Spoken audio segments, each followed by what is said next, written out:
ഇവര് കുറ്റം ചെയ്തിട്ടില്ല എന്ന് പറയാൻ ഇവരാരപ്പ? ഇവിടുത്തെ കമ്മ്യൂണിസ്റ്റുകാരും ഇവിടുത്തെ കോൺഗ്രസ്സുകാരും ഇവിടുത്തെ BJP-കാരും സുഡാപ്പികളൊക്കെയാണോ തീരുമാനിക്കേണ്ടത്? ഇവിടെ എന്നാ പിന്നെ കോടതികൾ എന്തിന്? പോലീസ് എന്തിന്? നീതിന്യായ സംവിധാനങ്ങൾ എന്തിന്?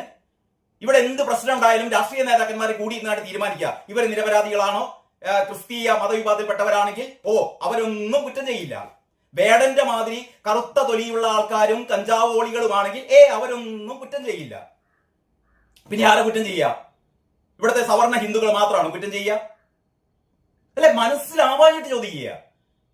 നിങ്ങൾ ആർക്കെങ്കിലും എന്താണ് ഇതിനെ കുറിച്ച് പ്രതികരിക്കാനുള്ളത് എന്ന് പറഞ്ഞാൽ ദയവായിട്ടൊന്ന് പ്രതികരിക്കുക. ഇത് കഴിഞ്ഞ മലയാള മനോരമയായിട്ട് മാതൃഭൂമിയുടെ എല്ലാ പത്രങ്ങളും ദേശാഭിമാനിയാണെങ്കിൽ ഇത് ഉറഞ്ഞു തുള്ളുകയാണ്. ബി ജെ പി സർക്കാർ 2 കന്യാസ്ത്രീകളെ ഇതാ പിടിച്ച് മൂക്കിൽ വലിച്ചു കയറ്റുന്നു. ഇതേ സംഭവം പിണറായി വിജയന്റെ കീഴിൽ നടന്നപ്പോൾ ഇവരാരും വേണ്ടിയിട്ടില്ല. അതാണ് ഏറ്റവും വലിയ രസം. ഇരട്ടത്താപ്പ് എന്ന് പറയുന്നത് ഇതാണ്.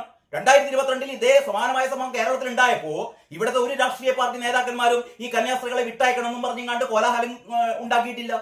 ബി ജെ പിക്കാര് പ്രക്ഷോഭം ഉണ്ടാക്കിയിട്ടില്ല. അപ്പൊ ഇതിന്റെയൊക്കെ പ്രധാന പ്രശ്നം എന്ന് പറഞ്ഞാൽ കന്യാസ്ത്രീകളോടുള്ള സ്നേഹമല്ല. ഇത് ഈ തലക്ക് വെളിവുള്ള ആൾക്കാരാണ് ഇവിടുത്തെ ജനങ്ങൾ മുഴുവനും.